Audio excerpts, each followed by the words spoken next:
I've interviewed Abedel Fattah Abu-Srour, director of the Palestinian Al Rawad Cultural Center in Ida Camp in Bethlehem, several times over the years.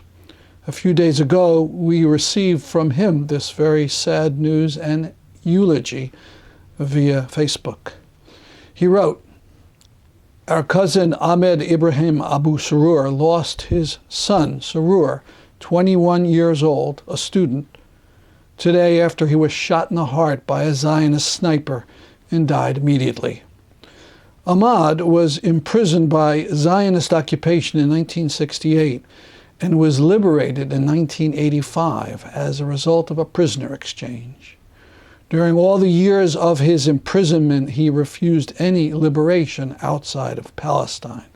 He chose to remain prisoner as long as he was not liberated to stay in his beloved Palestine. He's a modest, honest human being. He's a practicing Muslim. He didn't make use of his history as a case to take a position or a benefit in the Palestinian Authority. He chose to work with his hands and raise his sons. He didn't have daughters. And educate them and give them every reason to live and not to die. It is painful for me to see tears in his and his wife's eyes and ours. It is painful for me to see Srour, this young man, carried on the shoulders to be buried rather than being the one who carries us to our tomb. It is deeply painful when I hear people say, you should be proud that he is dead as a martyr, that he is a hero, that he is this or he is that. It is painful when you see his friends and brothers and cousins hide their tears, and if some younger children show these tears, some elder friends tell them, be men, don't cry. We are not superheroes. We are human beings, and we have a right to cry and to have tears in our eyes. Srour was killed by a coward Zionist sniper. Not while he was in a battlefield. He wasn't an armed soldier. He wasn't an armed fighter. He was not a danger to the biggest existing apartheid system that breathes hatred and violence.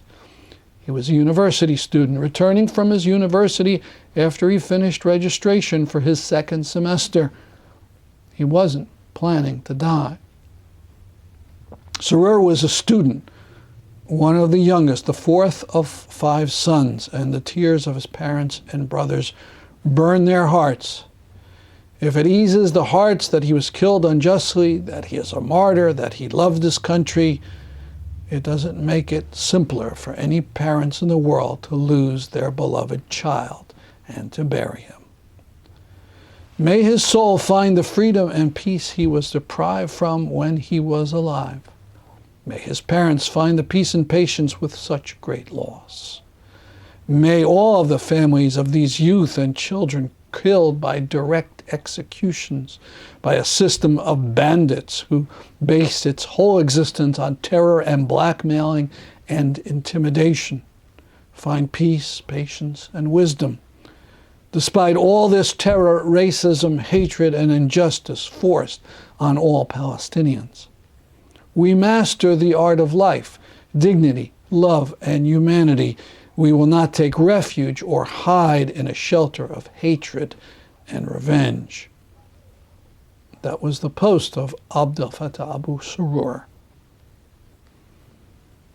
The Associated Press also reported on the death of Srour Abu Srour.